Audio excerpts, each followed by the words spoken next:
How do artists arrive at a masterpiece? Does it come from nothing, or from the unique variety of their knowledge and experiences? If the latter, should artists actively be seeking a wide range of knowledge? This extraordinary panel discussion, co-hosted with MTArt Agency, explores these themes and more. It aims to shine a light on the preparation, research, and adventure that lies behind the creation of a major work of art. It shows us that we should treat artists as intellectuals, often erudite minds, who are willing to travel far and wide to expand their consciousness. Enjoy. Hello and welcome to the inaugural Polymath Festival organized by the DaVinci Network and supported principally by the Open University and many other wonderful sponsors, one of which is MTArt, who we're joined today by some of their illustrious artists. Like to thank Wakas Ahmed, who's kind of brought us all together at this Polymath Festival. It's been amazing, bringing together brilliant minds, polymathic minds from lots of different fields, talking about a range of subjects from the political to the social, the biological, neurological, and today the artistic. I'm so pleased to be joined by Àsìkò and also Mahtab Hussain and Delphine Diallo, all of whom are amazing fine art photographers, visual artists, and I would dare say also conceptual artists in the way that they are image makers. We're going to be talking about the journey to a masterpiece. That's our subject today.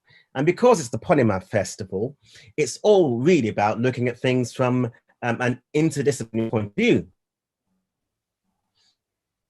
Disciplines, multiple states of awareness, multiple states of consciousness brought into a rationality and technicality of craft, but at the same time, emotionally and psychologically evocative.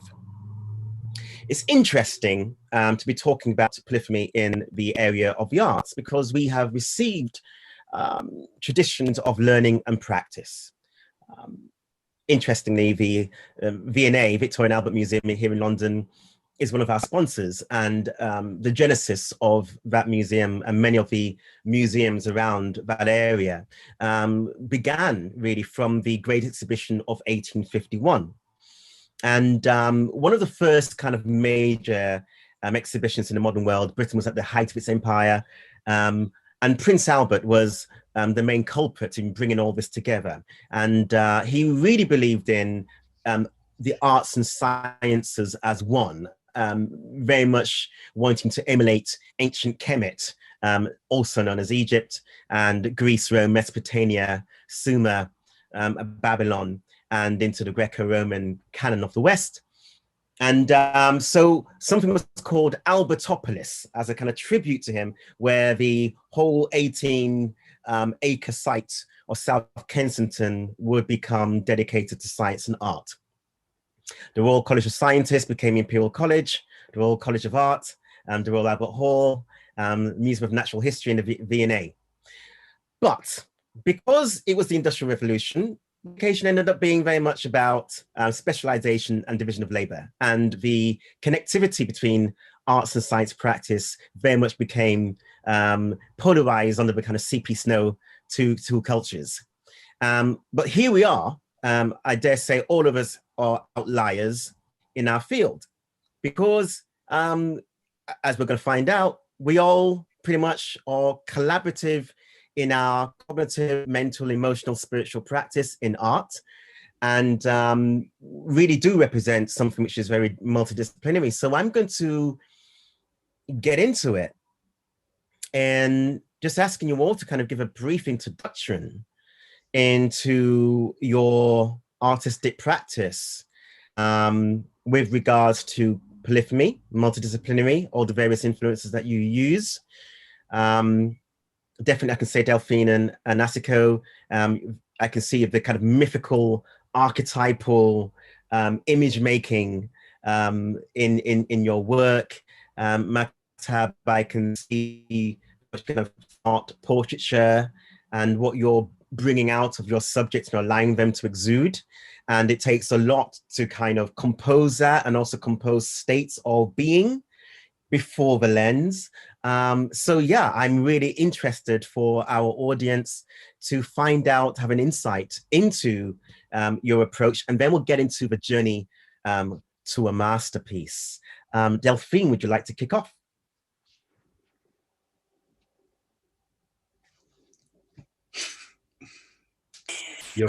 Yes, thank you so much for your introduction, and I'm very excited and very thrilled to be a part of this panel and discussion about mastering a craft and getting into this feeling of going deeper behind the vision, which this is what I think we have to, have this conversation about vision a lot on inner work and the process of the process of expanding the intention of the work within the vision.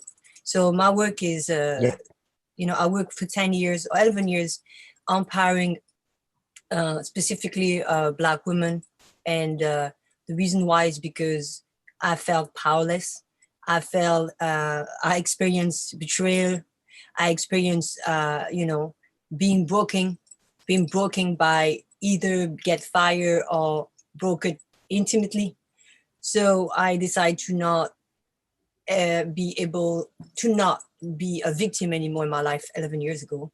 And then when I decided to choose this tool, photography, I needed to have a really deep intention behind the work, something who can drive me for my journey for 40 years. So that reflection of like choosing a work who can really passionate you and motivate you every day to wake up and doing this process work of investigation, research beyond the vision and why there is a lack of representation, why a certain type of beauty are always been represented and why a certain type of mythology has never been taught in school and history. So let's say that I get back to school, my own school of life. And through this journey, as people can discover the work online on my website or on my Instagram, they could experience the journey of the transformation of a Black woman within the eyes of other Black women and I'm photographing. Then I have a relationship with. Most of them, they're my friends. And I've been investing myself in a lifestyle, not just the art process, in a lifestyle where I'm living with women. I have another studio where I'm sharing my space with a man, but the way that I'm living is very fluid.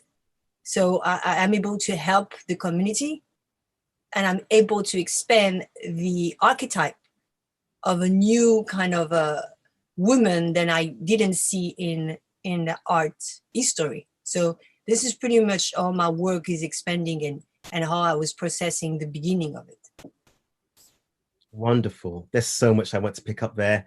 I'm going to pass on to Mahtab. Would you like to jump in and do the same? And then I will kind of circle back and discuss all of your points that you put forward. Over to you.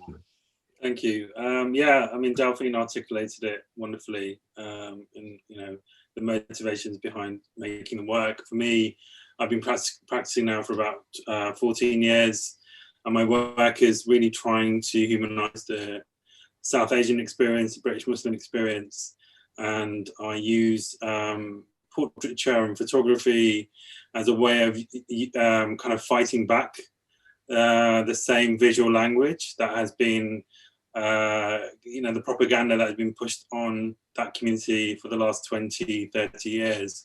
So it's really important that we, as an artist, I use the same to weaponize, the same tools that have been used on us. And, I work mainly in with museum and galleries.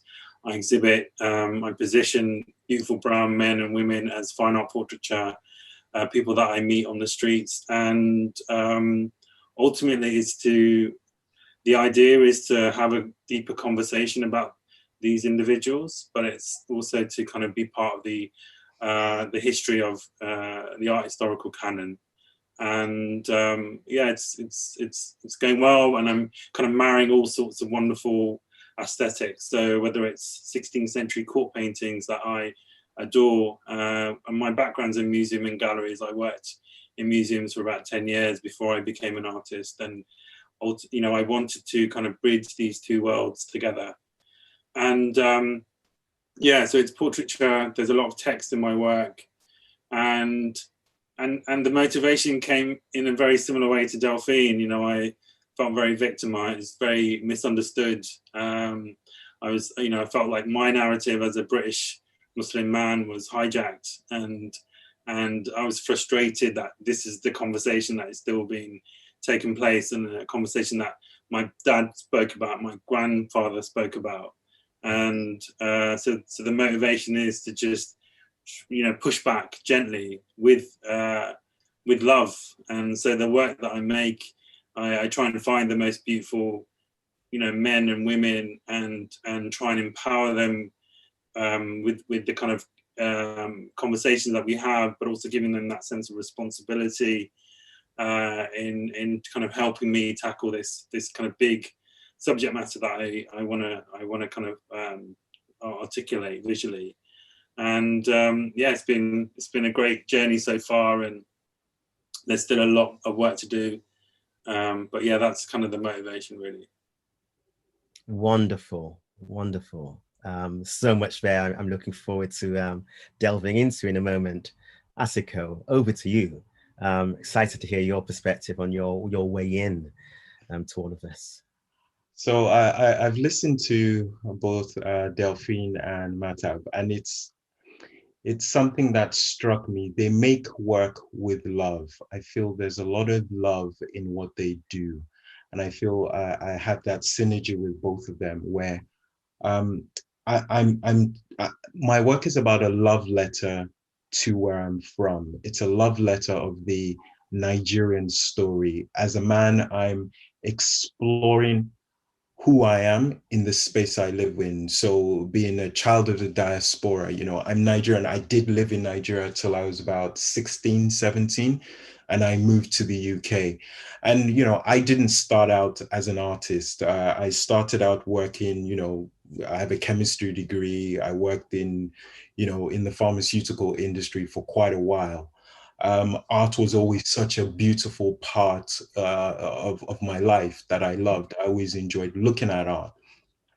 So for me, art has been a way for me to explore who I am as a man living in the UK, and as a Nigerian and as a Black man living in these spaces. Well, what have been my thought processes? And I found photography, and I explore these ideas and these experiences through photography, through film, and through some mixed media work that I create. So it's a way for me to talk to the world and to communicate, and a way for me to share the experiences and the things that I go through as a person. For me, I explore culture. I explore the good parts and the bad parts. Culture is such a beautiful thing, which, you know, empowers Africans. So I explore that, and I use and I celebrate that. But I also look at, you know, certain things that need to be looked at, like, you know, female genitalia mutilation. Those are things that I want to talk about. So for me, my work is about a conversation that I want to have with the world, and using my experiences as a Black man to be able to talk about these different things. Yeah, so I'm enjoying that journey. I think I'm still in a young phase of it, but looking forward to exploring great things and talking with you guys today. Wonderful. You know, one of the main things that's coming across from both of you is this commitment, synergistic commitment to the arts and the humanities.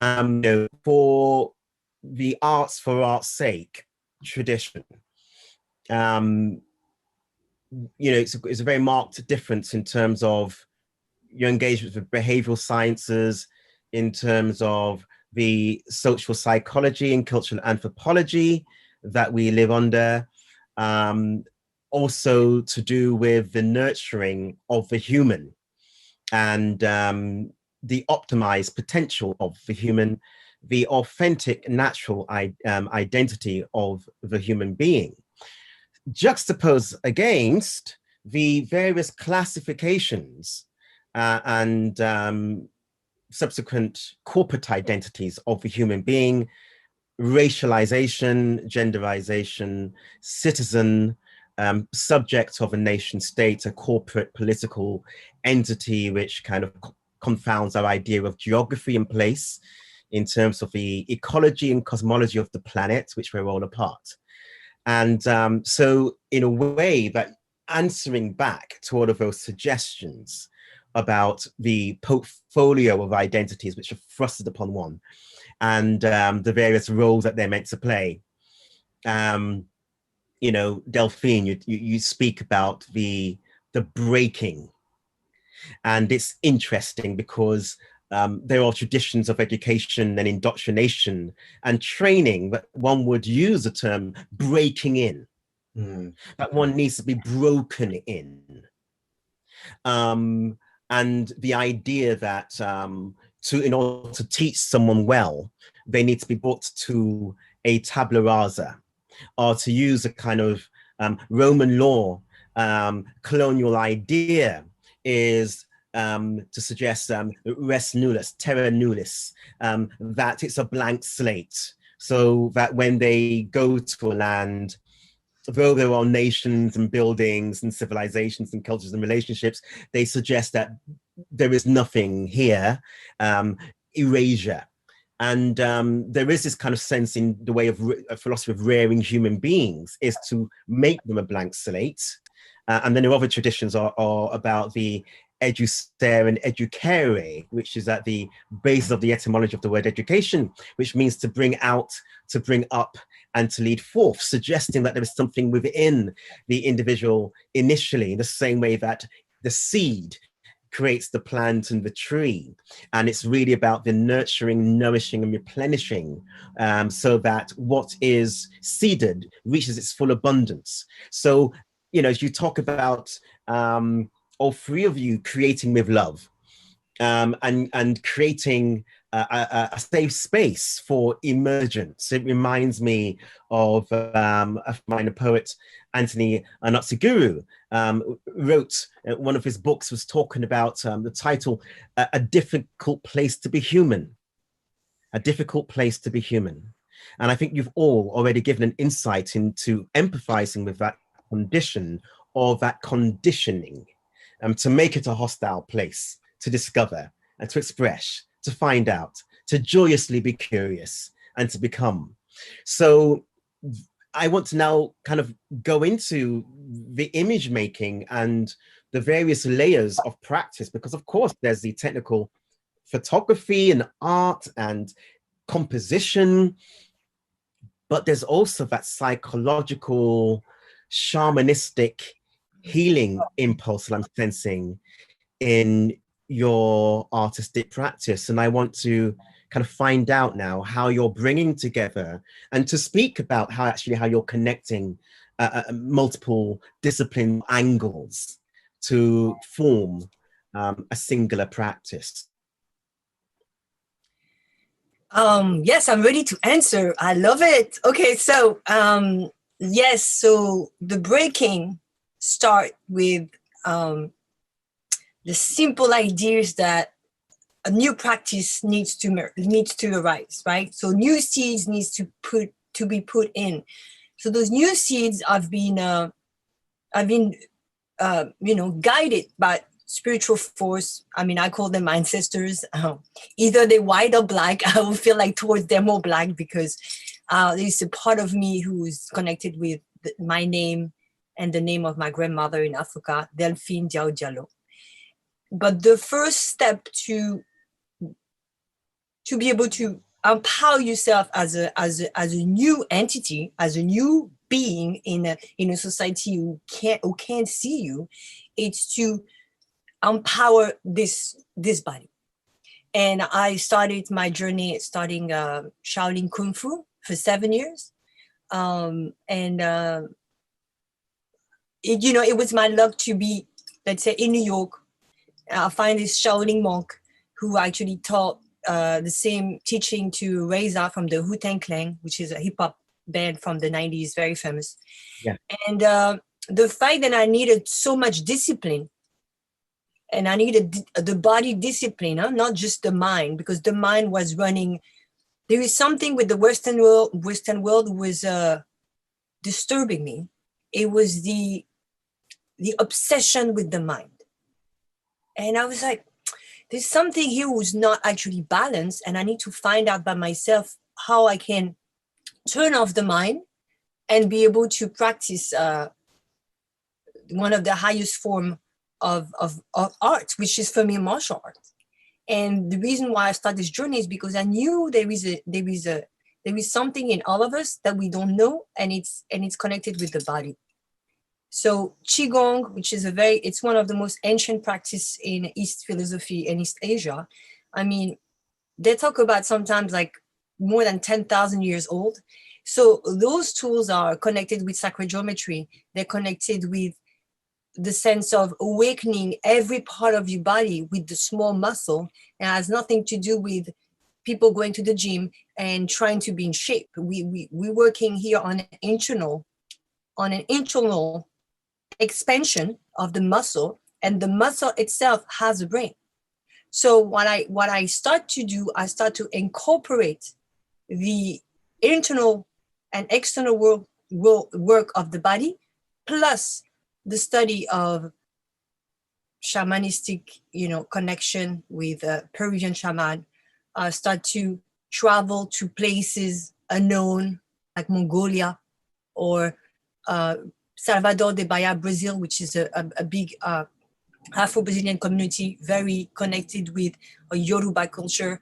So my practice was actually to study what, for me, the highest, the highest knowledge of what was making humans so special. So the mythology, the comparative mythology of Joseph Campbell as well, and all his books, books of the masters, but a work on location and space, which is travel, in different space around the world. Botswana, Uganda, Ethiopia, in the middle of the volcano, meeting a monk in the middle of the island. Those tools of experience, right, who's been brought outside of a space of conditioning, which is city, society, newspaper, news. They are known, and they have this sense of transformation and wonder that allow you to create this space of transformation, and the most important, bring you this result of a vision. Then I build this world. My picture is not just a photography. It's a world in itself of transformation. Yes. Wonderful. So much I'm going to dive into there in a moment. Àsìkò, I'm going to come to you. I know that you've got a lot to say, well, both of you, but let's dive in. So it's very interesting what Delphine said. I feel I've been having an internal dialogue for the past couple of years, and I feel my internal dialogue brings together all these experiences of formerly being a scientist, and in some ways I'm still very much a scientist. I query the work that I query the things that I see. So I'm bringing together the scientific part of my being, but also the spiritual part of who I am. I'm bringing together aspects of my faith as a Christian, but also aspects of my understanding of my Yoruba culture. And there's a lot of queries of who am I in the space of all those things, and how do I exist in them? And am I marrying them together, which I feel I'm in that space of marrying them together. All these internal dialogues are the outlet of them is creating this work. So, photography is just, I guess it's a tool to be able to show my internal dialogue and to be able to show what I'm thinking about, what my experiences are about. So for me, bringing all these aspects of who I am, my culture, my heritage, my faith, my training as a scientist, they all marry into the work that I create. Now, there's a technicality to the work I create, but then there's also a spiritual part. There's a mythical part. There's the cultural aesthetic of what I'm looking at, and all of that feeds into who I am. I think what I found is I need to be present in the spaces that I exist and allow the internal dialogue to bubble to the surface, and trust my gut in the work that I create and let everything start to flow. And I think in that way, I'm comfortable as an artist and as a human being to be able to create work that feeds my soul, but work as well that blesses the communities that I live in, that celebrates my culture and my heritage, that celebrates it to the world and knows that, we have beautiful narratives where I'm from, being a Nigerian and being a Yoruba man. And that also the women that I'm inspired by and that I create work celebrating them, they are beautiful, they are powerful, they are complex. Because sometimes in media, from what I found, Black women are not represented in the best way. And I want to be able to do that because I've seen a wide variety of complex, beautiful women. And so my work feeds into that as well. So allowing that internal dialogue of who I am as a human being, for me, is one of the most important things. And I've enjoyed art that allows me to express that. Wonderful. So much. I'm looking forward to diving in on that. But Mahtab, please, I'm really interested to hear your perspective as well on your way in to your practice with regards to what we're all saying here now. Yeah, I mean, two amazing answers and an insight. And for me, I guess it's always been there. I've always been creative. And I'm left-handed, and so there's that kind of stereotype of me, I was always going to do something artistic, and the work that I make is all about rediscovering who I am and trying to understand who I am and how I'm positioned and how the community is positioned within Western society. So the journey is incredibly personal, but it's also been a very spiritual journey. I studied art history. I really wanted to understand the art historical canon within the Western framework. Worked in museums for 10 years, really understood the framework around that space. Started to kind of think how the world that I love, how do I bring in my culture, my community into those spaces? And there's a lot of conversation about misrepresentation, about racism within the arts, about the idea that certain communities can only base themselves within the education departments of these spaces. So knowing all this, hearing all this, and then as an art historian starting to really research the artists and photographers that were making work about South Asians or the British Muslim community, I got to understand a massive framework. And knowing all that, then I decided, well, what do I do? So my focus was purely on trying to do the most simplistic thing, actually, which was quite simply just putting young British Muslim men and women on gallery walls, and not having to justify my artistic flair. So a lot of my portraiture is very formulaic. It's very straight, shoulder length, gazes very directly at the sitter, at the audience, and it's all about challenging. And I wanted to do that simply because I wanted to say that we're good enough to grace gallery walls, but also that we don't have to perform a certain way or overperform. And all of that came through self-discovery, and whether that was through psychoanalysis. My sister's a psychologist.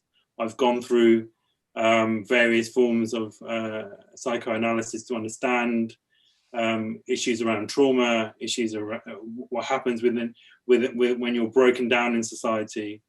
And as I walk the streets, I used to say to my sister, I felt like I was a psychologist, because I was hearing all these stories, listening to the kind of hopelessness and difficulties, and this idea that we will never quite get to the space that we desire.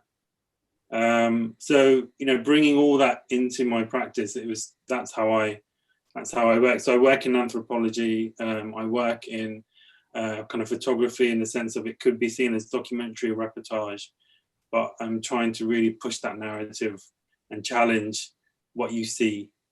Yes, it looks like documentary, but actually it's fine art portraiture, and it's all about how you position it and see. It's about reframing. So yeah, lots of kind of narratives that are based around that. Fantastic. So something that you all have kind of picked upon is a pretext and context to where we are in space and time, that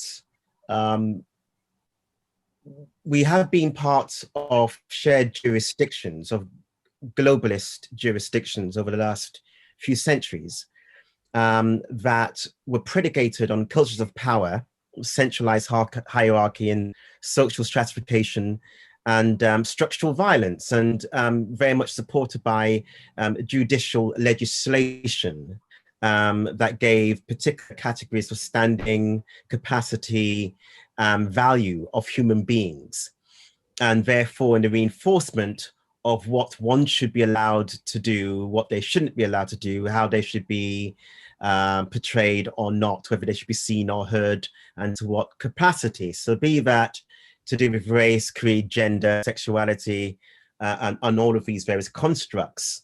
The notion there is that there's a corporate sovereignty, an external power, authority, and rulership that imposes upon you. This is who you are what I tell you are, and you will learn what I tell you, to how to view the world, how to see yourself, and to behave accordingly. In one way, one becomes a tabula rasa actor, is given the script, and that's the script that they're meant to follow as an obedient order follower. What you're talking about is something else, is this sense of personal sovereignty. That is a sense of an individual that's an autonomous person that is fully cognizant of both cosmic and ecological origin, and is therefore conscious. And art is therefore the articulation of that consciousness. And it answers back to the world and says, no, I am. I am simply ... There may be a number of I ams.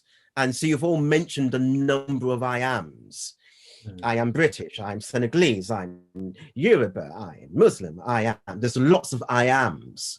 But the simple I am, just to begin with, is, I guess, the voice of spiritual insurrection that corrects external authority and says, no, I am.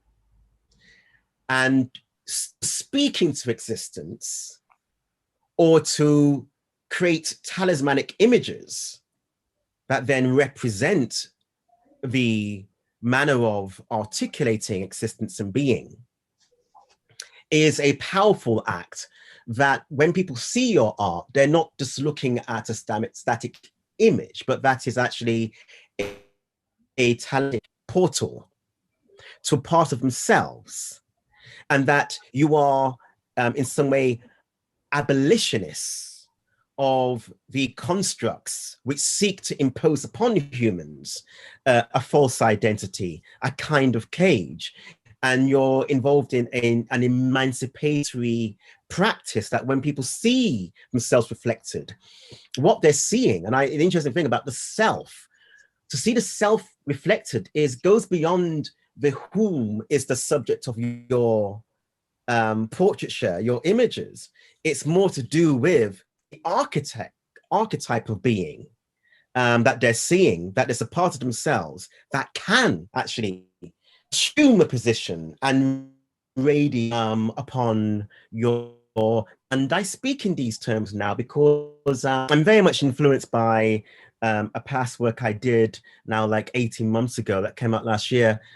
Fortunate to do another collaboration with a longtime collaborator, Isaac Julian, the filmmaker and I fine art photographer, installation artist. And it was on the subject of Frederick Douglass. And Frederick Douglass, abolitionist, emancipator, orator of the 19th century, turns out to be the most photographed American of the 19th century, more than Mark Twain, more than Abraham Lincoln. And he was using photography because the image making to create to denigrate the Black body was an absolute industry, and to be used to set policy, to dehumanize and to animalize. And so he took upon himself, he said he couldn't look at himself in the mirror, but he realized it was so important to be present at the lens, and to be seen and to counteract and to fight against the image making that says, you are this, and for him to say, no, I am. So we're at a point now, 21st century, where we are, where, I can talk about ages gone past, whereby Europe was quite comfortable with the sanctification and veneration of Black saints, Blackamoor saints, the Black Madonna and Child. That was completely normal. So even what we're looking at to be, say, the white gaze didn't exist yet, because the white person as a legal corporate fiction in law didn't exist yet.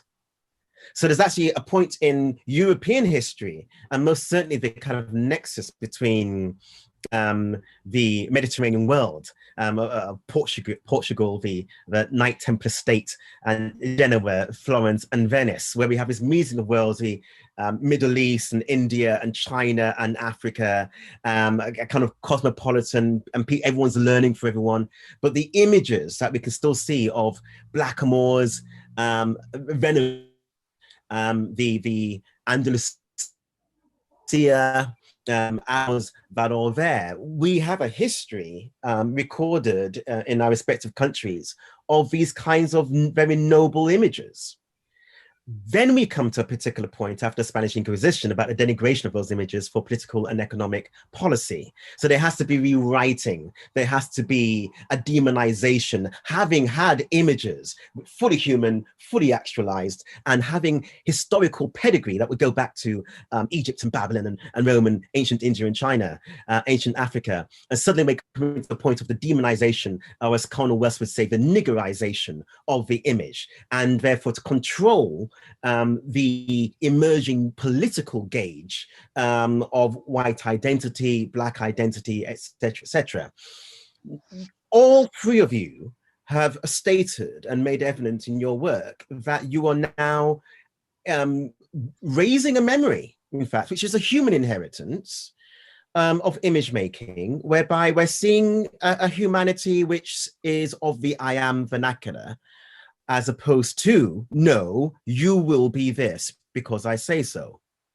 So I'm very interested, therefore, in now looking at the psychological, emotional, spiritual, and technical process to assume that position of sovereignty articulation in your art.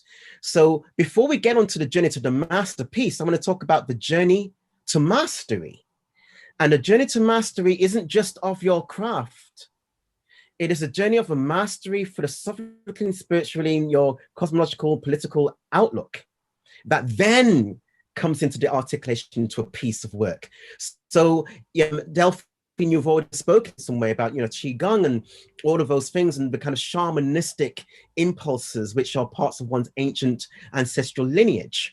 But to go further just into the journey to mastery in its kaleidoscopic polyphony, and then we'll get into the journey to the masterpiece that comes from your mastery.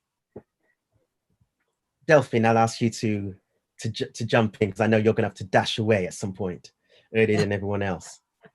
You have so much information. I love it. I just don't want to leave now.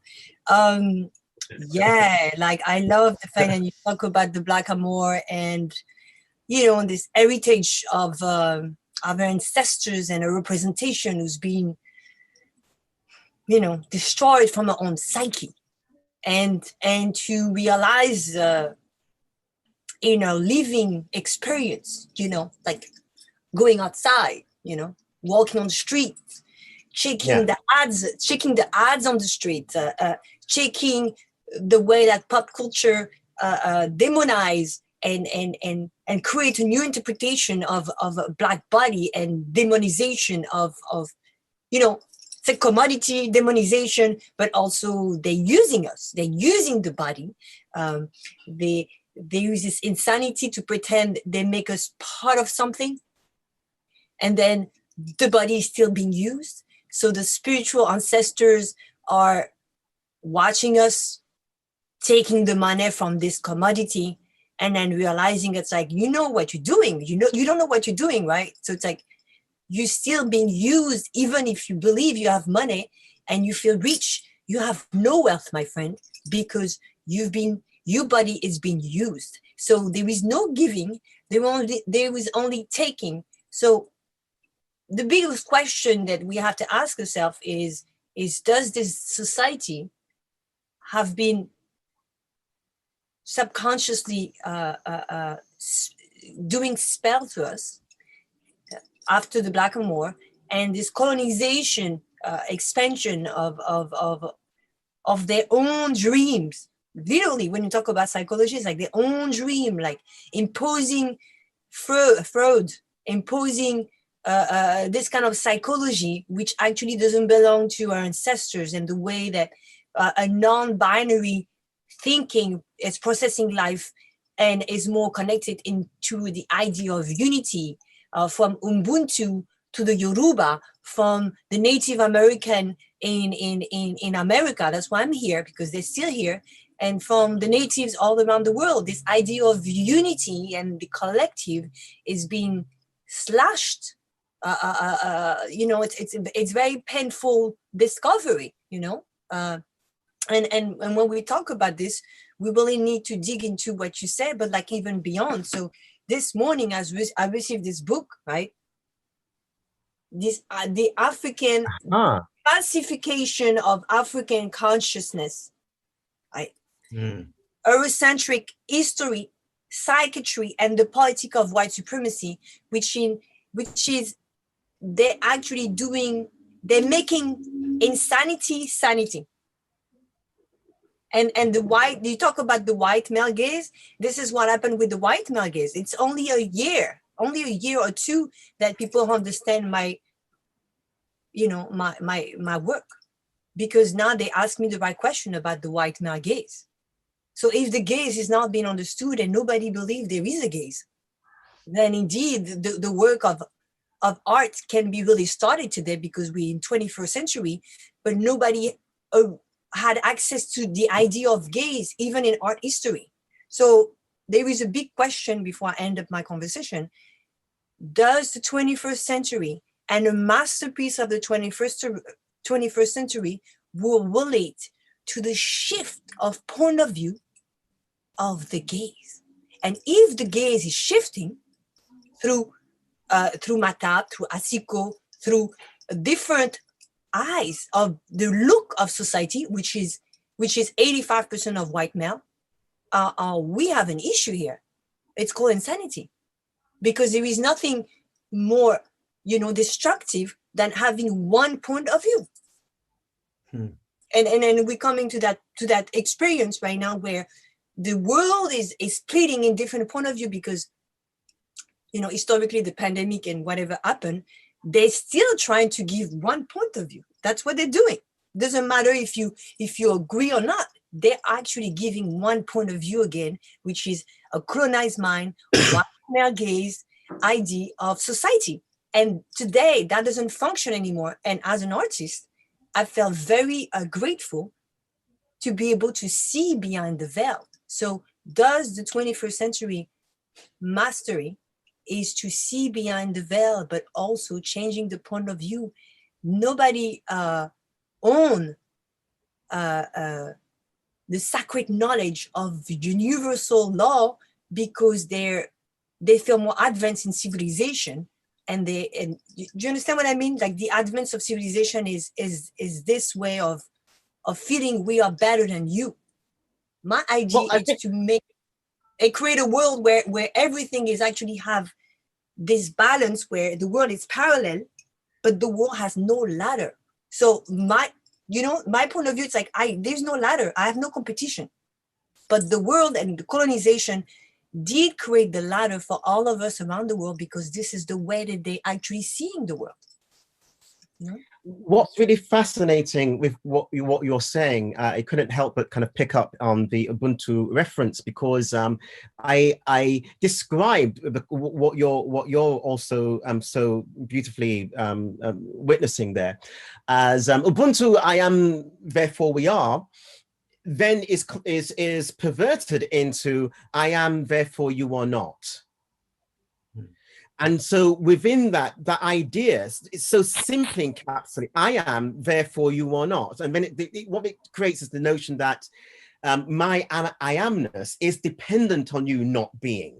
So now when you're now becoming and being, you are enacting an infringement upon a quality space, what is the private enclosures of the elect, and which is on the hierarchy of its apex, this centralized hierarchy of stratification and structural violence. But it's worth kind of pointing in that in the revolutionary Atlantic world, and going back, we're in England, so just looking at the time of the Putney debates, 1647, New Model Army and the Levelers and the Diggers and the Ranters were talking about this common humanity, which they were not recognized under the Magna Carta, because the Magna Carta was just for the nobles.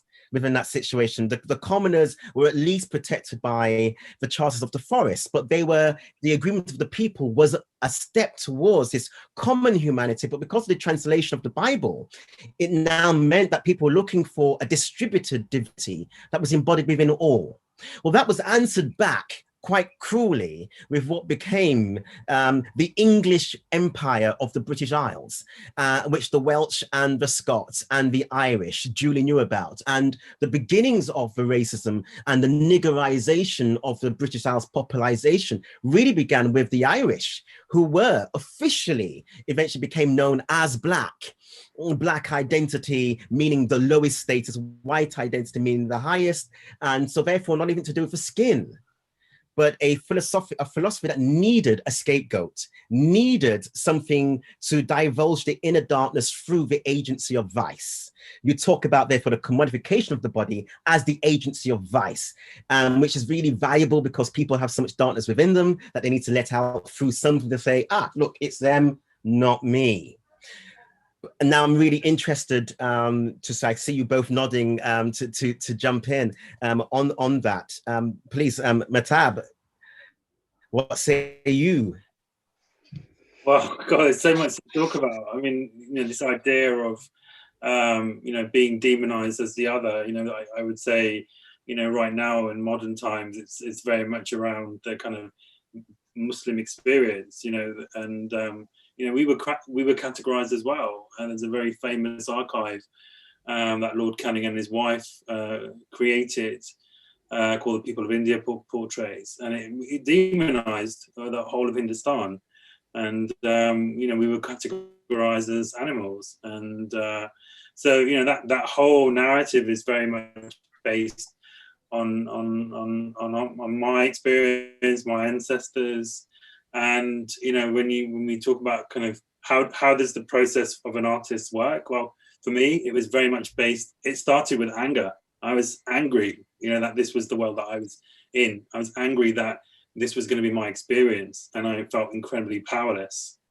So I had to go through my own journey of trying to deal with the indifference that was around me and the shame that I had to carry from my ancestors. And it was all about re-educating and looking beyond what society has told me that I can be and it's about being a kind of just being able to see beyond what's in front of me, and that's it. And then from that's how I've worked through. But there's that's the experience, I guess. Yeah, it's perfect. Àsìkò, and yeah, do jump in. Sure. It's I think a few years ago I came to this understanding and notion that challenge everything, everything you're fed in school. So I remembered as a kid in Nigeria when I was in school, they told me Mungo Park discovered the Niger. And I took that as a kid. They told me, basically what we wear, the clothes we wear, the how to be, the English way is the way. And so most of the Nigerians actually in culture, we've kind of taken some aspects of that on. But growing up, I found that Mungo Park didn't discover the Niger. The Niger was there. We weren't discovered as a people, and our history did not just start because it was said by somebody else who's not of our society that, oh, we discovered these people and they are savages or any of that. And I think part of what I do is to question that ideology and authority, and to use what I do to say, well, Africa is a beautiful place. And the idea that maybe because a society has an advanced technology, that doesn't make them superior. And how we run our societies and communities, in some ways, that is one of the most beautiful things. And it is how we can push forward, because technology doesn't answer the questions and the spirituality and who we are as a person. I mean, our societies are really advanced right now, but the suicide rates are higher than ever. Some of that is as a result of some of the technology that we consume. So there is, for me, to question these ideologies that have been ingrained in our minds, to use my work to celebrate my culture and my heritage, to celebrate the spirituality and the mythical aspect of where I'm from and who I am. And to also, for me, I think for me, I've had to be more introspective and look in as a person. And I think as any human being, actually, we owe it to ourselves to look in and to find out who the real person is, and not just to take in, because all you need to do is just put on the news and you see a point of view. And if you're not privy to understand what's actually going on, you will take that in and you will internalize that, and you will be a subject of that, of that ideology. We see that prevailing so much in society. So I'm thankful that through my art practice, but maybe art is that tool to be able to explore some of these things that I'm looking at as a person, and to challenge things in society, but to also celebrate where I'm from. It's a big thing right now, and it's not like it's a propaganda, but it's a big thing to change the narrative.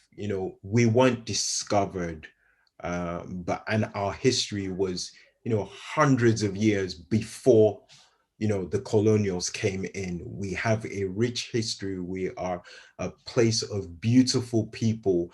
And, what's been pervaded through society is, what beauty is. That's a wrong ideology. Beauty is so far and vast, and it's complex, and it's not just one thing, but it's so many different things. And for me, I celebrate that through my work. Anything from a broad nose to, bigger lips to, that dark skin, all of this stuff is stuff I celebrate through my work. And I think, when I look at the work of everybody in this group, they're celebrating it in their different ways through their different journeys, through who they are as people.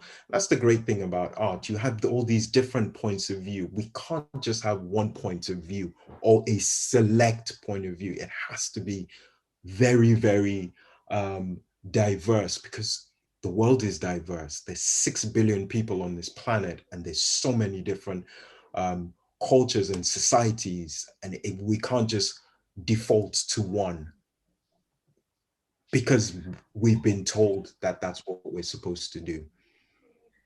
Okay, wow, fantastic stuff. So we're coming to a point now where people are beginning to chime in with questions, and so before we touch on those, I just want to kind of surmise this part before we go to kind of the journey to the masterpiece. And this was about the journey to mastery, which we just talked about now. And what came across really clear was the deployment, the cultivation and deployment of cognitive tools and psychotechnologies which accompany the technical practice of fine art photography.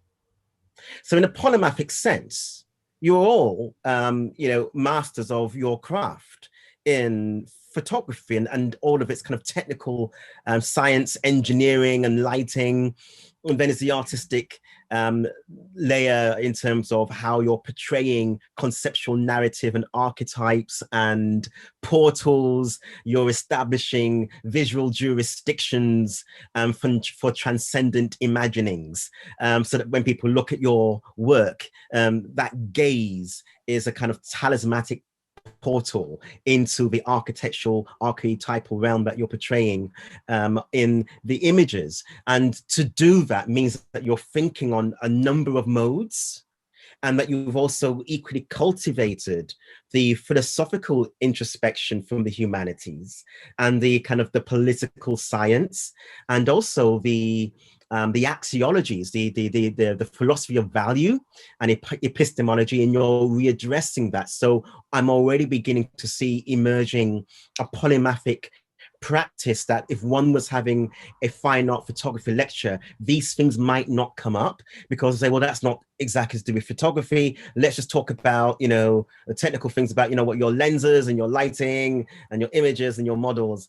But let's not necessarily talk about all of those aspect. But here, because it's the Polymath Festival, it's all about embracing that connectivity and validating that cross-modal interdisciplinary practice. But may I just say this? For Europeans, have had exacted upon them an imposition of supremacy based upon the degradation of the other, the creation of the other.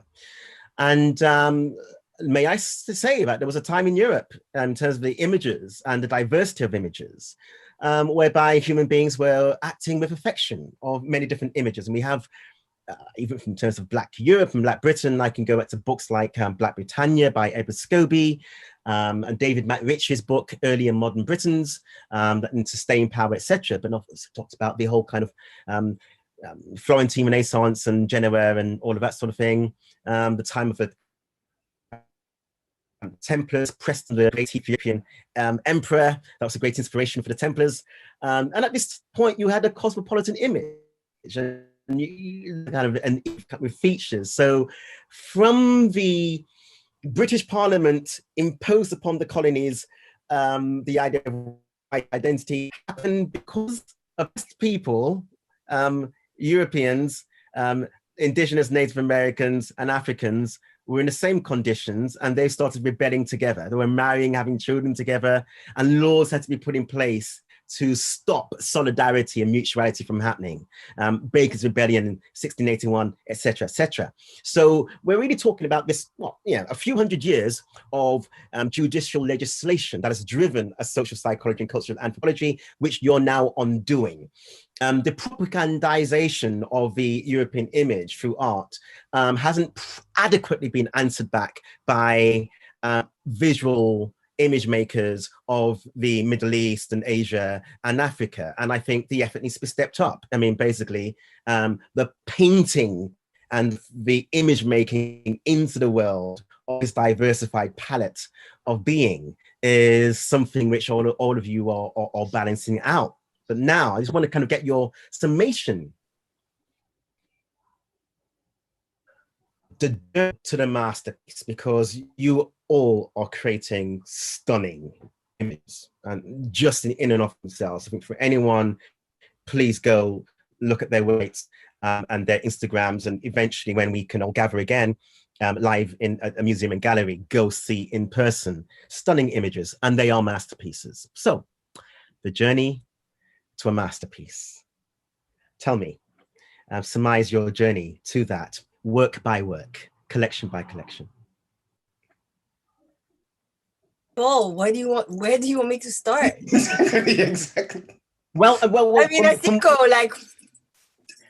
from where you left off. So we've got the sense of the portfolio. Yeah.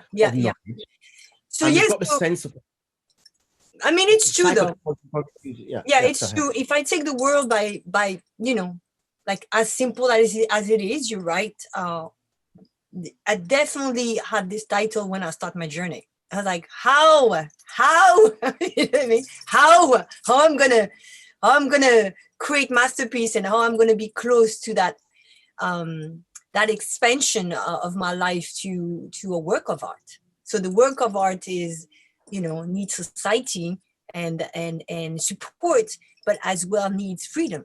So let's say the relationship that I have with the journey of the masterpiece was actually self-realization, the knowledge of freedom by Talton Tultun. It's a book, it's kind of amazing, which is I didn't understand what was the meaning of freedom, the commitment that we have to take upon a life and a decision of ethics, integrity, and understanding of our humbleness through the step of a new consciousness and a new dimension within the work of art. So let's say like the journey of my masterpiece is actually this axis of balance, humbleness, discovery, acceptance, sharing, value, and the ultimate integrity.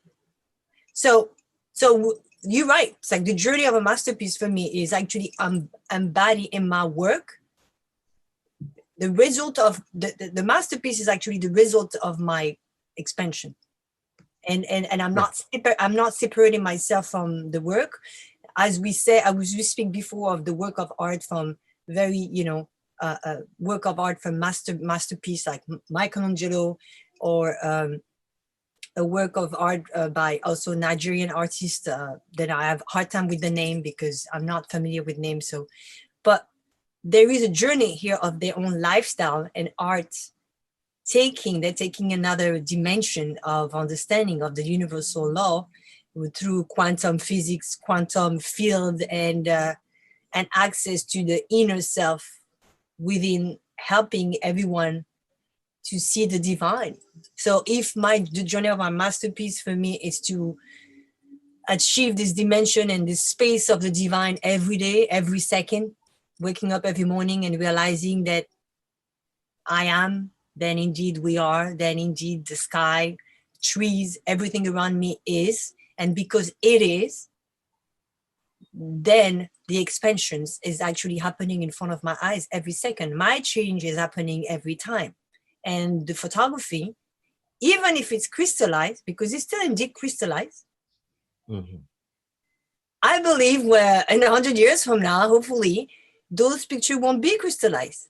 I believe if I can strip out this life forever, this eternity, and that dimension of the divine that DaVinci touched into this masterpiece of Mona Lisa, which I completely understood what he did.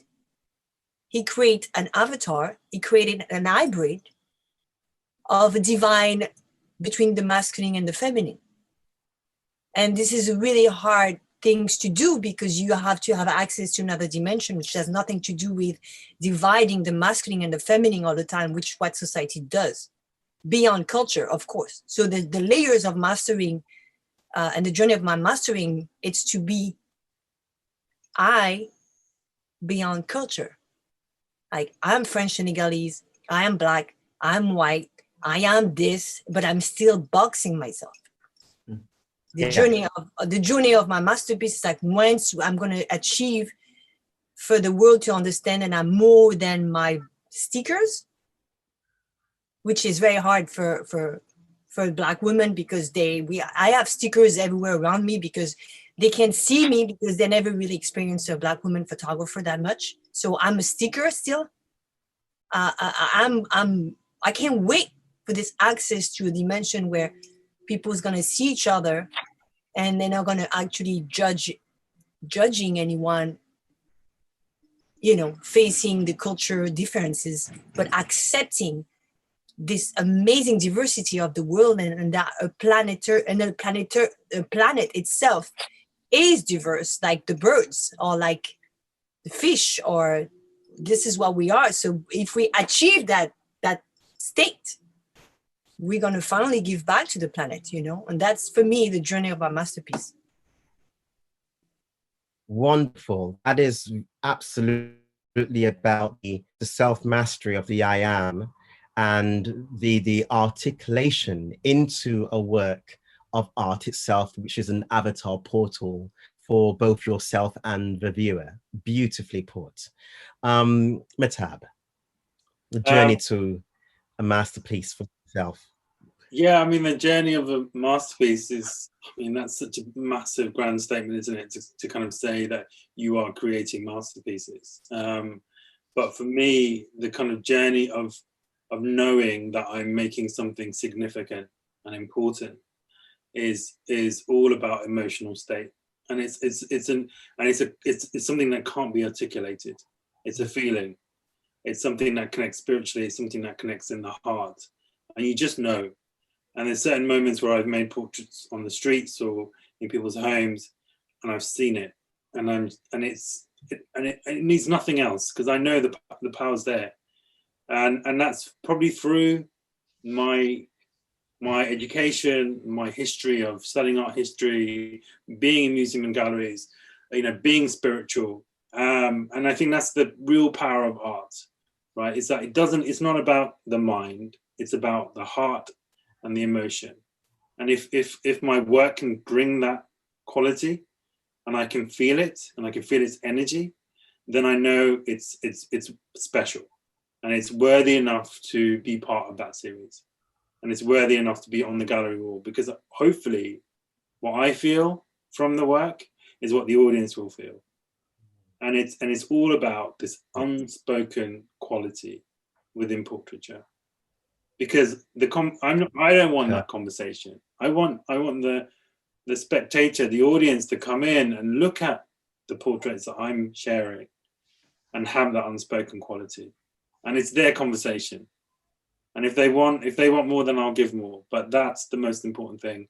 And it's about energy, actually, nothing else. It's about feeling. So that's it. And it's a hard thing to articulate, because I think all of us here, we all carry it in our bodies, and it's like a rhizome. Everything that we've learned, everything that we've experienced, we bring to the table. So that's the kind of journey that I see within my practice. Perfect. The geometry of resonance made visible. Àsìkò.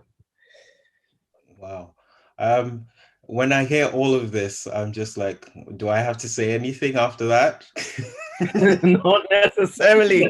I mean, I am telling you, we are together, my friend. We are together. We are together. And channeling, Paul. We channeling. Absolutely, absolutely.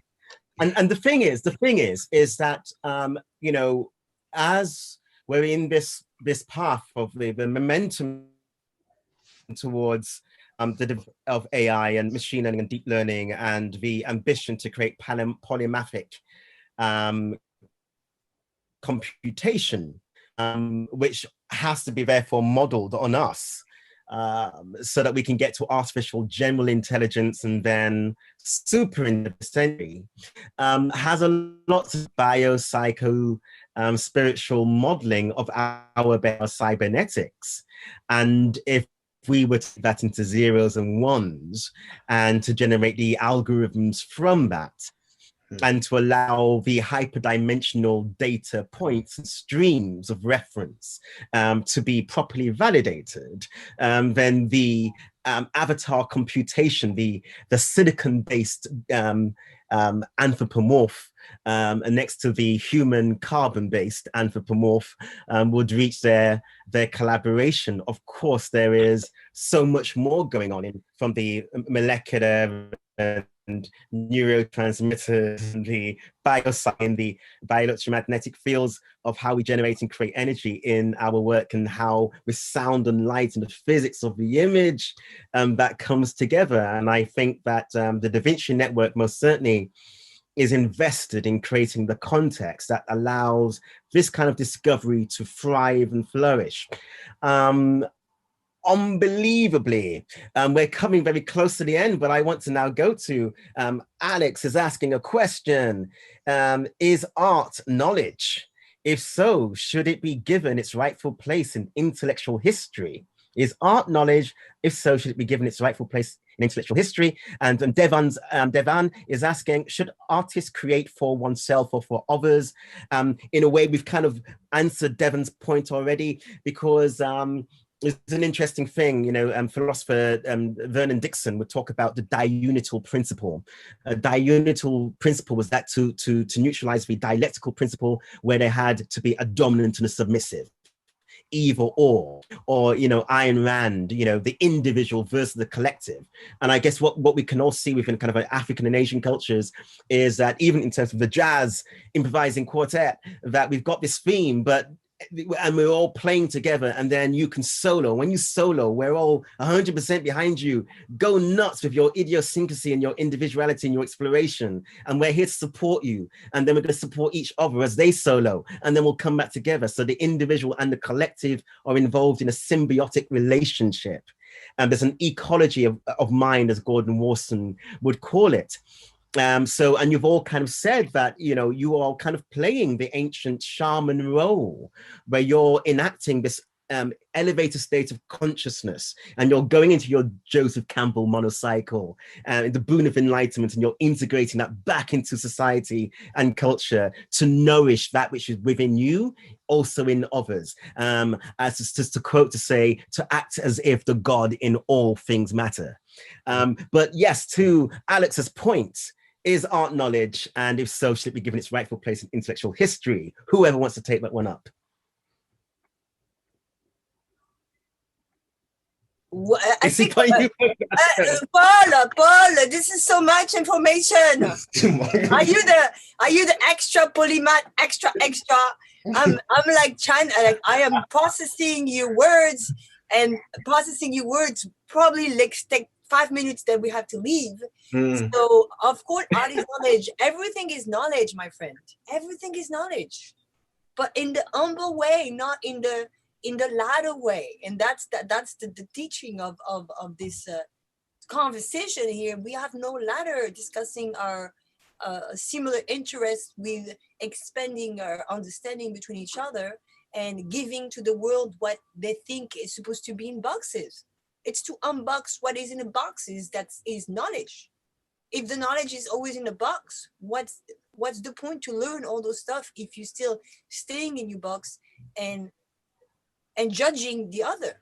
So knowledge knowledge with judgment is not really knowledge. That's my understanding of it. And art has an access directly to give a perspective, and as Àsìkò said, and we talk about point of view, if we open the point of view and the gaze of the world within the vision that Mahtab create, Àsìkò create, and I create, and other visual maker created, we're going to completely shift the way that society are actually dealing with representation. And representation, we know what it is through history. That's what we believe. We believe falsely that the iconic vision, it's only like the heroes and Eve and Adam and Athena and you know what I mean? Those archetypes are flaws, because they archetype, universal archetype, which you can find everywhere around the world, in India, in Africa, in Native American, those archetypes, they keep traveling with us. Yeah. So what is the real knowledge if we don't have access to breaking the vision of one? The vision of one is not the vision. The vision of many is the vision. It's the one. You know, it's like actually the conversation is like we, then indeed the one does. You know. Amazing. So here we are. I cannot believe we've come to our last minute of this, where I now have to surmise, but I think we've really had the most fascinating conversation. I could continue speaking with you all forever. We must meet in person when this lockdown is over. But I guess the idea of the translation of the bio-psycho-spiritual vision through grammar, logic, and rhetoric.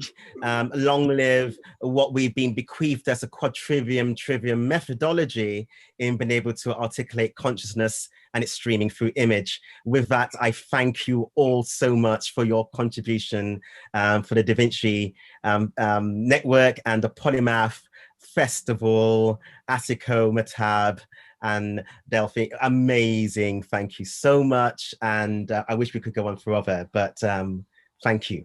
What an honor. Thank you, Àsìkò. Thank you, Mahtab. Thank you, Paul. I'm going to jump on my shoot and I stay till the end because I do love all of you. Okay? Take care. Yeah, absolutely. Thank you so much.